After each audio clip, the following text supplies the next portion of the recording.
What's up, guys? Welcome back to another episode of Monday with Bray. And to be honest with you, I didn't really want to make this video, but we're going to go ahead and do it. Today, we're talking about this.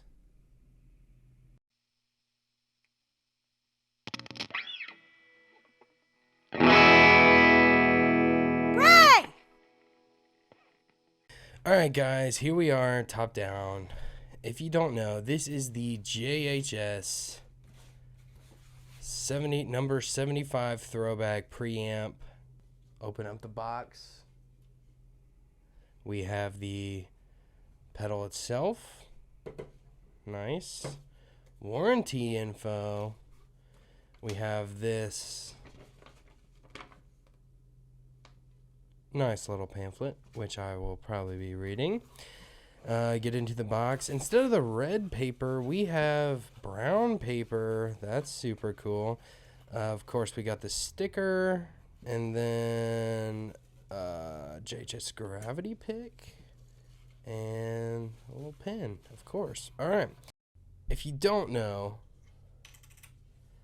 the JHS number 75 preamp is modeled after like the very first DoD 250 ever made, and yes, it has Velcro on the back because I put it on a board. Nice.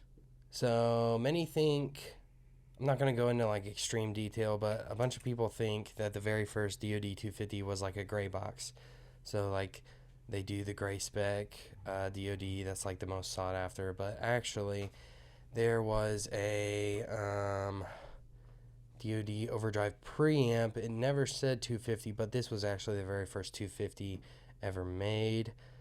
So JHS did a faithful replication, warts and all, of the unobtainable V1 DoD. So I am just going to read a little bit just from this pamphlet, but obviously Josh did a crazy episode about this guy. So you probably should just go watch that episode. It's super good. But anyway, in 2019, I stumbled across a pedal that didn't exist. Yeah, cue the Twilight Zone theme song. It was a DoD Overdrive preamp that predated the gray box 250 pedals that everyone else had assumed were the first versions ever made. All right. The pedal was encased in a large gray folded metal enclosure that resembled electro-harmonics more than DoD. And it was conspicuously lacking the 250 model number. The typist and DoD logo were different, but it still had the same charm and quirky feel of the vintage 1970s DoD. The sticker on the pedal's backplate even said DoD Electronics Company and listed the home address of founder David Orest D. Francesco. Don't know if I said that right. As well as a number 75. All right. The internals featured a floating / loose hand etched PCB in the same DoD 250 circuit, but with a few changes. The internal parts dated as early as 1972, and according to David, were harvested from old radios and electronics he scavenged when he started building his first effects. All right. So the JHS 75 throwback is a faithful replication, warts and all, of this unattainable V1 of DoD's most loved pedal. From the custom fabricated metal enclosure to the throwback graphics, this limited edition pedal celebrates our love of DoD and the history surrounding this circuit. The circuit inside is a painstakingly reverse-engineered clone of the 75 unit. All right. So, like I said, that's not all of the info, but go watch that episode from Josh. I'll link it down below in the description. It is super fascinating. All right, so basically, like I said, this is just a recreation of the first DoD 250. It has germanium diodes, and JHS made 250 of these units. So, when that episode dropped, I had never owned a 250 and probably wasn't planning on getting one, but when that episode dropped, I saw this on Reverb and went ahead and snagged one. I thought if I was going to have a 250, this should be it. So here we are. I know a lot of people were kind of mad at this release or upset because people now that have bought them are flipping them for crazy prices.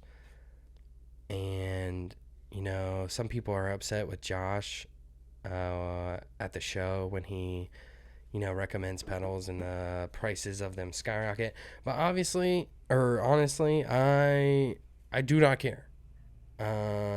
I love JHS as a company. I have a bunch of their pedals, and this thing is pretty sweet. All right. So today I'm going to be taking you through a little demo. Is it good? Is it worth the money? Am I going to keep it? I don't know. So let's go ahead and get on into that. So I'm going to go ahead and plug this bad boy up. Today I am just running through, I'll run you through the signal chain a little bit. I'm going from my guitar, which is going to be my iconic vintage 67T. It's just a telly, so single coils, and then I'm going to be running straight into the Overdrive preamp, and then into the HX Stomp. From the HX Stomp, I'm going into the new Walrus Canvas line isolator / DI, and then just into my recorder, and then we will sync all that up later. So that's it, pretty simple. On the HX Stomp, I'm going to be running like an amp that everybody probably has had or, you know, knows the sound of. I'll probably do like a deluxe reverb or something like that, some kind of sound. I'll let you know. Let me look through that real quick. All right, guys, so I got that set up. Don't know if I can show you in this view. All right, there it is. This is my new iconic 67T. Like I said, it is just a telly. All right, and then I'm running into the preamp, HX Stomp, Canvas, and then after recording, and then I am just running a deluxe. So this is what that sounds like.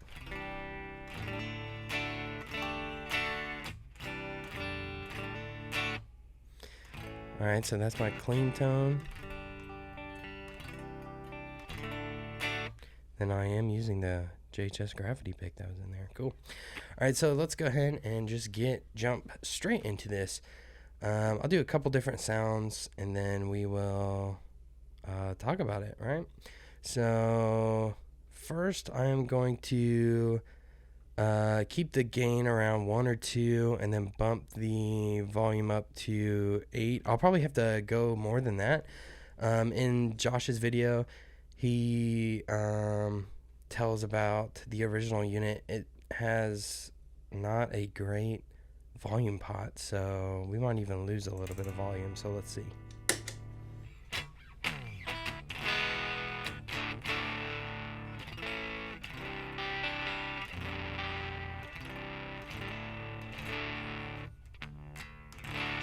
Oh, I'm in drop D and I don't even know it. My bad. All right, so I'll start at volume.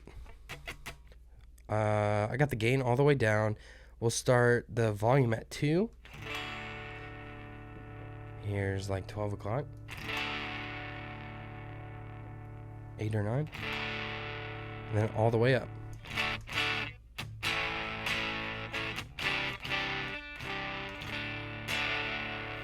So that is the JHS preamp, the level knob, right? Or your volume. So I'm going to keep that maxed out at 10. Now let's do gain. Here's gain at about 3.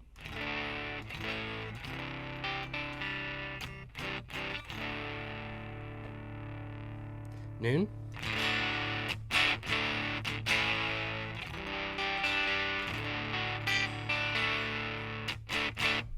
And maxed out.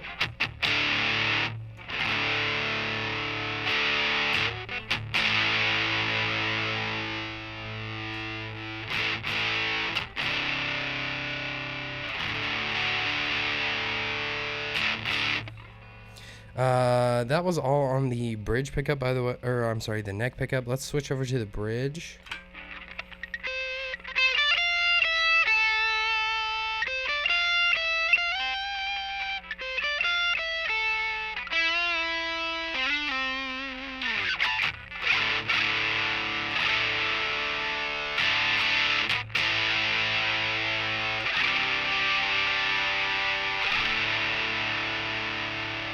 both pickups.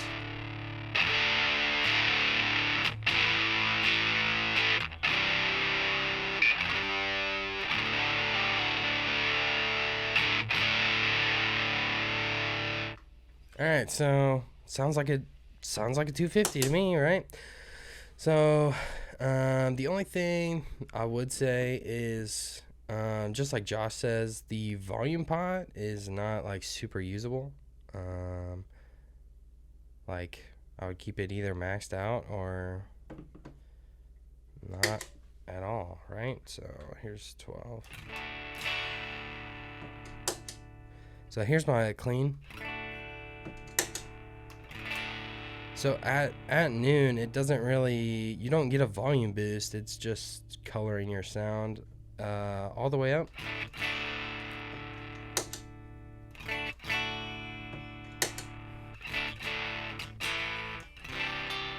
Even at 10, even when you're maxed out, you're not giving really much of a volume boost. So a couple of my favorite ways to run this guy would be before or after another overdrive with the gain all the way down and the level all the way up. Do like some kind of boost sound, or both the gain and the level just maxed all the way out. And then if you throw like a boost in front of it or behind it, then it's a super good lead tone. So that is a couple of the sounds that I like. Let's just play a little bit more and see what that sounds like.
All right, so go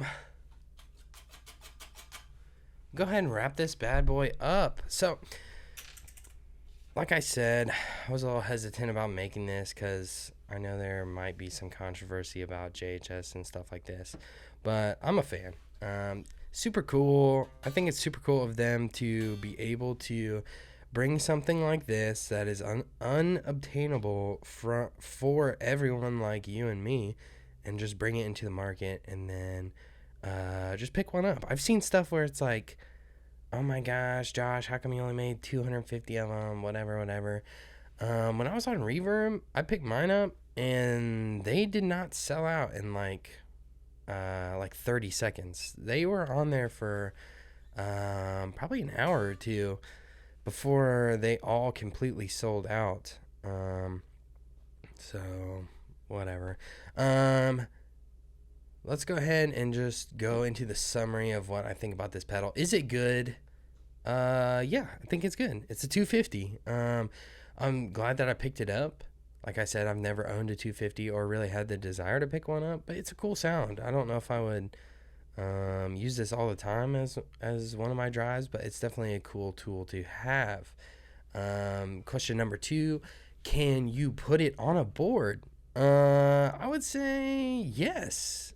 I put it on a board, and I did use it for like maxed out. I maxed out both pots, and then I had a boost for like a lead tone. So that's what I used it for on a board.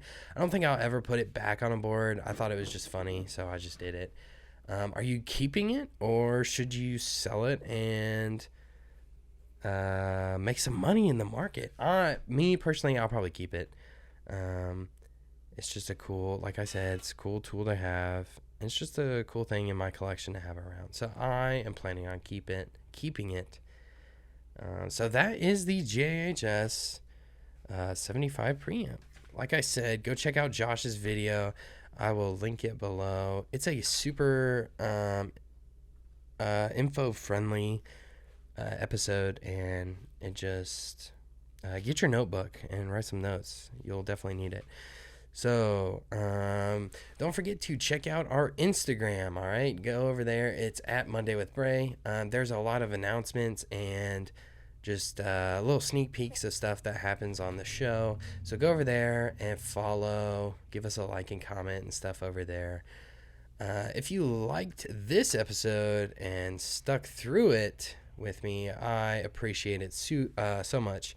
You guys are so awesome. We're approaching 100 subscribers, and it's just has exceeded my expectations beyond belief. I just started this channel for fun, and I'll tell you that it has been fun making these videos and putting them out. I'm not really a guitar player or anything like that, but I definitely have just had fun putting these videos out for you guys. All right, so if you like this video, like I said, go like, comment, and subscribe to the channel. Don't forget to hit the bell icon to get notified when we drop new videos, although we only drop videos on Monday at 8 p.m. I have been Braden. This has been the JHS number 75 Throwback Overdrive Preamp, and this has been Monday with Bray. See ya.